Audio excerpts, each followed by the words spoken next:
ఇవాళ fee reimbursement రాక చాలా రోజులు అవుతుంది. దాదాపు 8,000 crores ఈ స్టేట్ గవర్నమెంట్ ఫీజు రియంబర్స్మెంట్ ఇవ్వకుండా కూడా విద్యార్థుల్ని సతాయిస్తున్నటువంటి పరిస్థితి.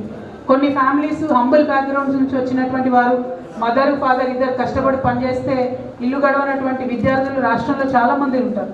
అటువంటి వాళ్ళు చాలామంది పిల్లల్ని చదువు మానిపేస్తున్నటువంటి పరిస్థితి ఉంది.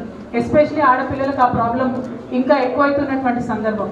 అందుకే టీజేఎస్ఎఫ్లో ఇవాళ జాయిన్ అయినటువంటి మిత్రులందరితో కూడా నేను విజ్ఞప్తి చేసేది ఒకటే, we should fight for the issues of students, for the welfare of the student. ఇవాళ ఏదైతే ప్రభుత్వం ఇస్తా అని చెప్పి ఇవ్వకుండా ఉందో దాని మీద ఖచ్చితంగా మనం కొట్లాడాలి. దానిలో ప్రధానంగా ఒకటి ఫీ రియంబర్స్మెంట్ అయితే, ఇంకొకటి రేవంత్ రెడ్డి గారు ప్రామిస్ చేసింది ఏంటంటే విద్యా భరోసా కార్డు ఇస్తాం మేము. దాంట్లో ఏం చేస్తామంటే ఫీజు కడతాం స్టూడెంట్స్కి, దాంతోపాటు ఒక 5 లక్షలు క్రెడిట్ కార్డు లాగా ఇస్తాము ప్రతి స్టూడెంట్కి, మీరు ఎక్కడంటే అక్కడ దాన్ని స్పెండ్ చేసుకోవచ్చు అని చెప్పి వాళ్ళు వాగ్దానం చేయడం జరిగింది.